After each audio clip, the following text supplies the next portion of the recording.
sorry we still don't have music on any sort of intro, but at least we got some funny faces. And hopefully that'll set us off for this final Friday, the final day of the week. And I've called it Frisky Friday. And everybody's been frisky. Of course, Brexit. Brexit is back where it started from. We are faced with exactly the crash out or no hard border or whatever the various issues. And I suppose that after all the shenanigans, it has got nowhere. I think the main problem is that the worthwhile system that we have of a debate in the House of Commons, which is very important, I think, in a democracy, that you can debate these things. But the unfortunate thing is that it's being used and twisted by our politicians, not least of which the government, who are trying to trick people into voting for something that they have quite patently said that they won't approve, and then others who are using it for their own reasons and to establish a power base, and others who simply don't want what the people voted for. It doesn't matter where you stand on Brexit. Is the whole thing was that there was a vote, and the argument that well, it would be different now, it doesn't hold water, because nobody knows. If you want my personal opinion, I think probably what will happen is that Theresa May and her government will resign. Jeremy Corbyn will attempt to form a government, but it will fail, and therefore we'll go for another election, and that election will, to all intents and purposes, be a second referendum. And that should finish it, because whatever the result of that is, if there are more Remainers than Brexiteers, then so be it. If more Brexiteers than Remainers, then so be it. And I think that something has to be resolved, because we can't go on in a land of uncertainty. Anyway, although we like to keep an eye on the politics and the shenanigans going on in Westminster, Brexit is well covered elsewhere. You can read it on the newspapers, watch it on the television, you name it. People are talking about Brexit, and why not? It's going to affect all our lives, I guess, but it's not the sort of debate that we need to get into in depth. We just keep an eye on things, because it will affect people locally. It'll affect people in Lewis. It'll affect people from Battle to Brighton.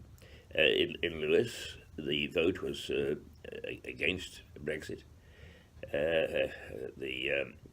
You go further afield, and the further north you get, the vote was very firmly for it. Are we a divided country? I don't know. I do know that this particular issue has been one of the most emotive that I've ever known in my time in the UK, and I've spent a lot of time in other parts of the world riven by conflict, and I've really not known quite the passion that this particular issue evoked. So if there is any effect at all, it's that families and friends have been at odds over the issue. There's an awful lot of bombast and nonsense that has been spoken from both sides, and the real issues, I suppose, have become clouded. There we are. Say no more. Let's just take a look at some of the things that have happened here.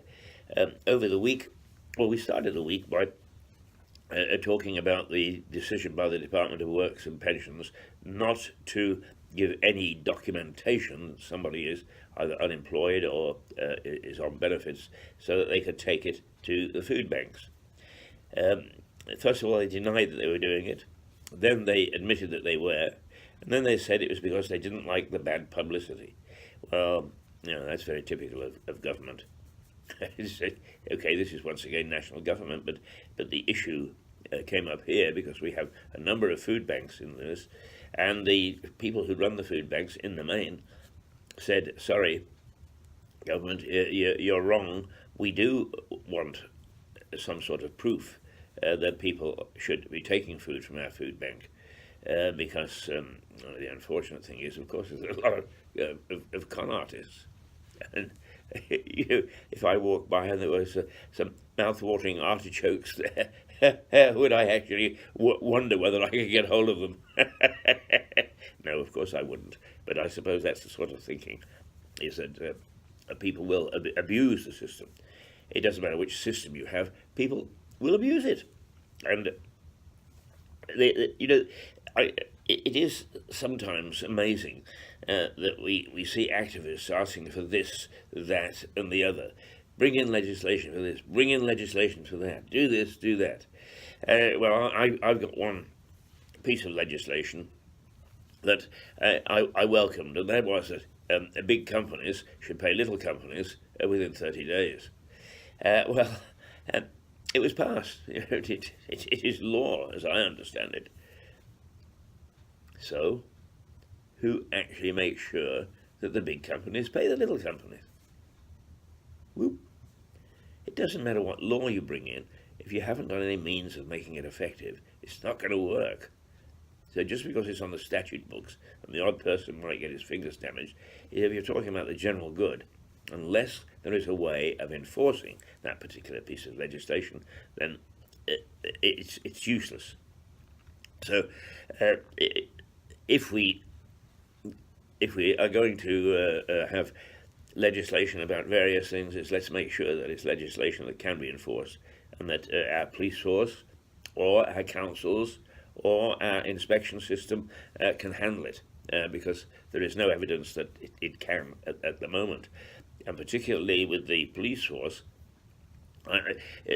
on the Facebook groups where I check regularly to see what's happening, is there is more and more complaints of what the police would call petty crime.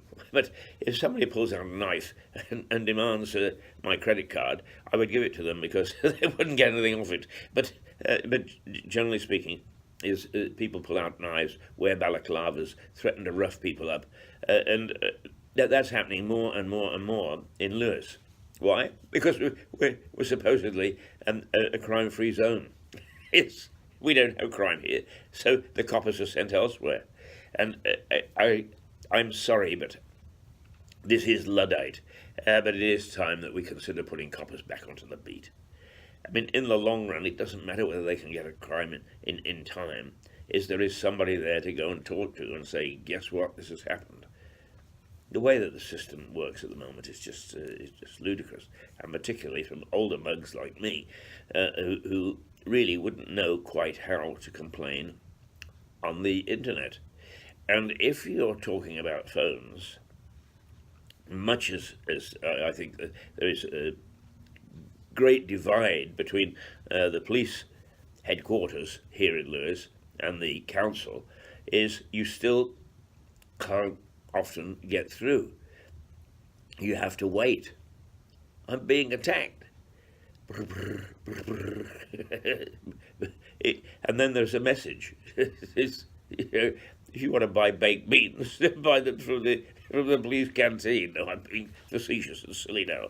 But the fact of the matter is that means of communication, with all the advances that have been made technologically, have not been well applied. And a lot of rethinking is going on. Now, one of the things that I harp on about all the time is that our executive, the people who actually work in the council, the senior people, are supposed to be under a scrutiny committee. In other words, the politicians get a chance to take a look at what's happening and take complaints from their constituents and try to resolve them. Well, this scrutiny committee, according to one insider, met and they asked if they raised the complaint about the phones. You can't get through. A gentleman arrived from the executive and smiled sweetly at them, and they said, "Hello, George, thank you for coming in and having a chat to us. This scrutiny committee we're all terribly nice chaps here. Tell us, seems to be some problem with the phones. Yes. We've had a problem with the phones. How long, George? Well, it's been about a year now. People can't get through. And if they do get through, they get through to Eastbourne, who then don't know what the hell to do with them and try to put them back to Lewes. Or they want Eastbourne and they get Lewes. Don't worry. It's all in hand. We are going to sort it. Now, that was at least 3 months ago that scrutiny committee hauled this guy in. Yesterday, a gentleman who wanted to understand something about a planning application and in a fair hurry phoned. And he said, after something like 25 minutes of brr, brr, brr, brr, press 1, press 2, press 3, he gave up. And it is just simply still impossible. Now, when I talk about enforcing the law, who's going to enforce the so-called changes that are promised at the district council? The politicians are supposed to, but they patently aren't. So press 1, press 2, press 3. The computer systems are still up the chute. My own issue with them, I got 3 letters about 10 days ago, and then I got another one yesterday which contradicted the first 3. I haven't a clue where I stand, but the point is I haven't been able to discuss it with anybody. And that is outrageous. And if the council necessarily have to carry all the phones and buy taxis to bring people in to ask questions, then do it, because you're wasting our money in many other ways. And I wouldn't consider that to be a waste, is responding to your constituents, to the people that actually contribute to your wages, dare I say it. Anyway, trains, the trains seem to have poddled along all right, but as of tomorrow, to get to Brighton and to get to London is going to take you a hell of a long time, because they're fixing the mainline Brighton-London train, and it looks as if you get on a train here, you'll have to go all the way to Littlehampton and then back up. Well, that's going to add a few hours onto your time. I mean, if you want to get to work at 9 o'clock in London, you're going to have to leave about 3 in the morning. And do you think there'll be a train at 3 in the morning? Don't hold your breath.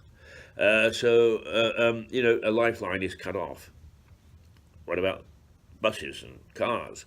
Well, that's okay, but we've got congested roads as it is. So if we're going to actually pour trainloads of people into buses and cars, then the chaos is going to just shift from one means of transport to another. So do watch out. Do keep an eye on the trains, because quite often we don't think that we're going to London, and then we find that we are. And if you hive up at the station, you'll probably be warned.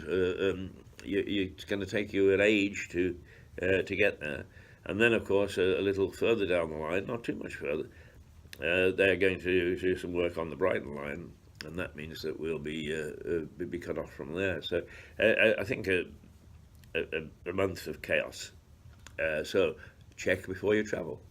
And it's 6 o'clock on a frisky Friday. And I think that the only thing that I can say is that driverless cars were in the news earlier this week. That may be the answer. A driverless car, but one that can fly over the rest of the traffic. Okay, Frisky Friday is a good old moan, a good old rant. Vision roaring his head off to the growing number of people that are beginning to realise that we're here and are looking for a voice to represent them against bureaucracy. Okie dokie. Doodle bip.